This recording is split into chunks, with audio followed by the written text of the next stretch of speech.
gun here. My love affair with pistol caliber carbines is what eventually got me into making a YouTube channel in the first place. My early work showed off the various flavors of 9mm PCCs that I own. But one that was conspicuously missing from my original content was this guy. At first I wasn't sure it would be an interesting enough video to show off since it wasn't all blinged out and I didn't have thousands of dollars worth of flashlights and buttons on it. The other reason I held back is because this one is not chambered in 9mm, so it is not an apples to apples comparison with the other guns with regards to recoil, accuracy, etc., etc. This piggy here shoots the venerable and classic 45 ACP. I'd long wanted a PCC chambered in 45. I love the caliber. I don't really know why, other than that it is a big fat bullet. I ain't gonna debate the merits of ballistic performance, magazine capacity, or even silencer performance. I just like it. And that's a good enough reason for me to have wanted a PCC in the caliber. That did limit my options though. There are some models of AR that are built around the 45 ACP cartridge, and those have had some reliability issues, and they're based on straight blowback design, which tends to have a harsh recoil with this particular caliber. Then there's the Chris Vector, which is a monstrous and heavy gun with the goofy action. I had the privilege of shooting one of those with my buddy Jarhead, and that thing thumped like a 12 gauge into my shoulder, and that was with a 16-inch barrel. So that didn't leave a lot of options. It was this or a Tommy gun, and I didn't want a weapon that weighed more than my wife. So I finally broke down and decided to pick up a CMMG Banshee. This was purchased as the 200 series pistol, which, as far as I can tell from the CMMG marketing, defines the barrel length and the shit that comes with it. But honestly, I'm probably wrong. I've said it before, but I will reiterate, CMMG's branding and marketing is pretty terrible. So we're gonna go over this from ass to mouth, because that's how I roll. On the ass end is a SB-A3 pistol stabilizing brace. If I'm going to use a brace in lieu of filing for an SBR, then this is the only option for me. It's adjustable for length of pull, it's comfortable, and it gets the point across. And it's got this nice Velcro strap for wrapping around my arm so that I can stabilize it when I'm shooting it one-handed. The pistol shipped with a standard M4 receiver extension. At the end plate on the lower does have these sling loops on both sides. This is likely something I would remove at some point because I, for one, wouldn't mount a sling that far forward on the rear of the weapon. I kind of prefer my slings mounted to the back on the buttstock or brace. And these loops are pretty large and just offer something else to get snagged on shit. Moving forward, we have a forged 7075 T6 aluminum lower. This is purpose built around this platform, and it is very high quality. The machining, craftsmanship, it's all excellent. They did a really nice job. The grip is a Magpul MOE, which shipped with the pistol. Safety is a Battle Arms Development, or badass safety. And if you even need to ask, yes, it is ambidextrous. Safety didn't ship with the pistol. I swapped it out for the standard non-ambi safety selector that originally came with the gun. The trigger we have here is an ALG. It's the standard single stage, whatever. At this point, I should probably own stock with Geisley because between me and my friends, I'm pretty sure we've paid off the dude's house, car, and kids' college tuition. But anyway, the pistol shipped with a standard CMMG mil-spec trigger. There wasn't nothing wrong with it per se, but I'm a trigger snob and I like taking my guns apart, so it had to go. Now this gun is designed to use Glock mags.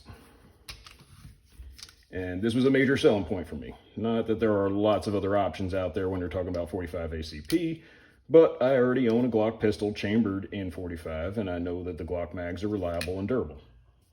except when you rattle them around, you hear all the rounds shaking about. Now, there are some decent budget options, but it isn't like the Glock mags break the bank either. Not like those goddamn SIG MPX mags. But I can use my standard pistol mags in here if, I don't know, the world were ending and I happen to be carrying a Glock chambered in 45 on my hip while this was the only thing slung around my chest. I don't fucking know.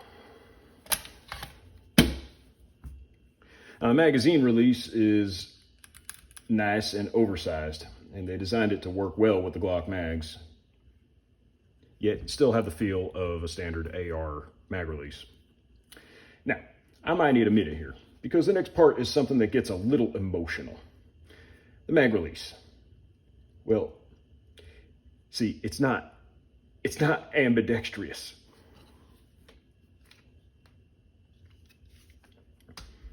I mean, seriously, CMMG? All those fancy-ass engineers working there, all those fancy-ass machining y'all got humming away in your shops, and nobody took a goddamn second to say, hey, maybe somebody might want to strip out an empty magazine with their left hand. Well, fuck y'all, you big, stupid goddamn...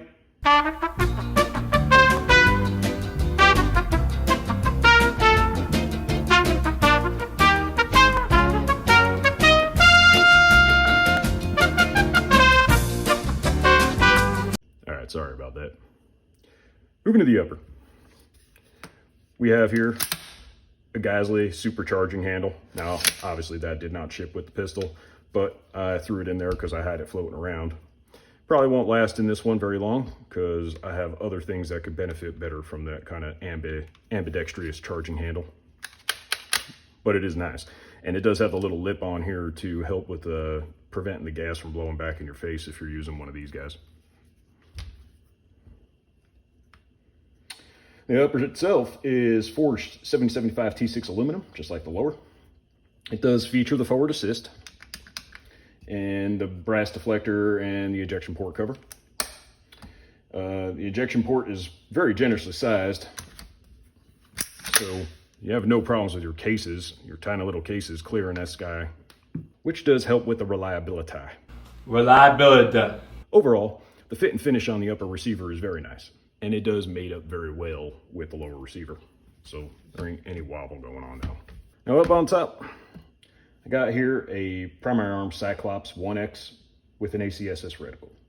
Now the reticle ain't calibrated for 45 ACP, but I went with this more for the etched reticle versus a red dot. Works nicely and doesn't have a ton of weight. And the reticle is illuminated too, so I can use it at my indoor range or in my living room if I wanted to turn that into an indoor range, because some asshole like Billy Bob kicks in the door of my trailer while I'm cleaning this bitch. I didn't steal your cherry picker, Billy Bob. I bought that damn cherry picker outside of the cow pie bingo last month. So get off my lawn, get off my back.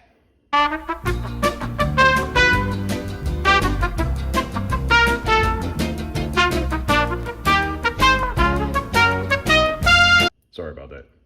Now, before we crack it open, the barrel is 8 inches. It's got a 1/16 twist. It is 4140 chrome moly steel with a salt bath and nitride finish. The muzzle has a .578 by 28 threads, and it came with a big ass muzzle brake that came off pretty much right away. And I swapped it out for my Silencer Co. Osprey 45, which looks like a big heavy cam, but is actually stupid lightweight. Okay, so the heart and soul of the CMMG Banshee platform is the radial delayed blowback system. So we will get into that now. And while I could bore you with my own description of how it works while you squint at my screen trying to figure out what the fuck I'm talking about, I will let CMMG describe the system to you with their catchy CGI animation and discotheque music.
So as you can see here, the lower receiver uses a standard AR-15 fire control group, which is a good thing since I put in an AR-15 trigger.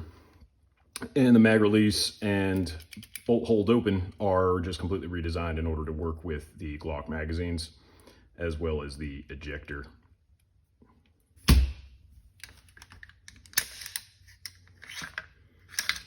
And even though the discotheque video did a nice job showing you all the details of it, but I'll just show you real quick what the bolt looks like if I can get it in frame here. And you can see they did have to mill out the bolt face quite a bit in order to deal with the big fat ass of the 45 ACP round. But unlike with something, say the CMMG Mutant, where you'd be firing a rifle round, which is pretty high pressure, I don't really worry about this bolt face cracking or any kind of issues.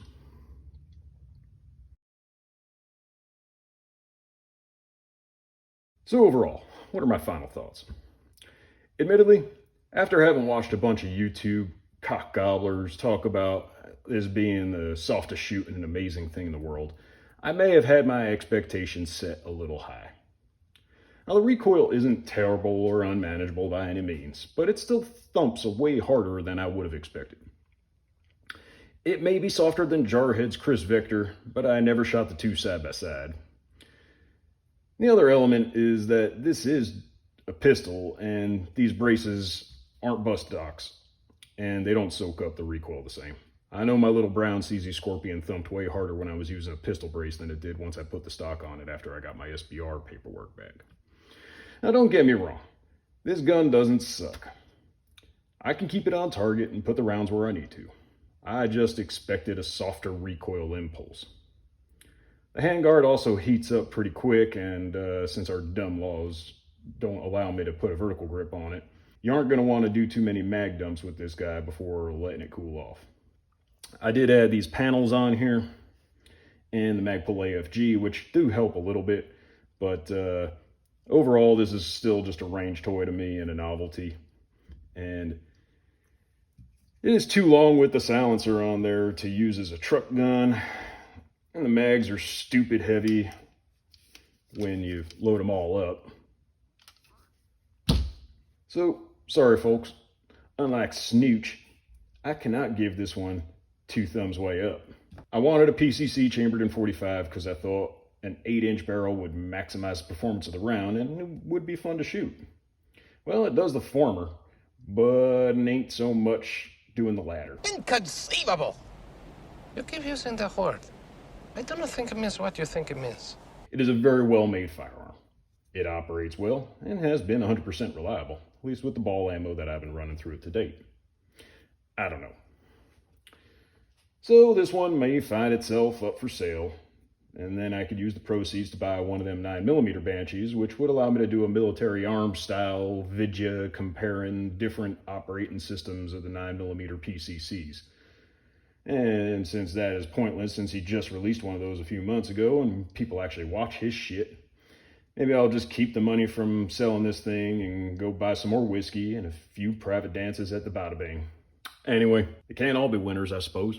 Thank y'all for watching. Be sure to check out Dooshbag's brother Dick using the link in the description. And remember, I don't know who you are out there, but I got a gun.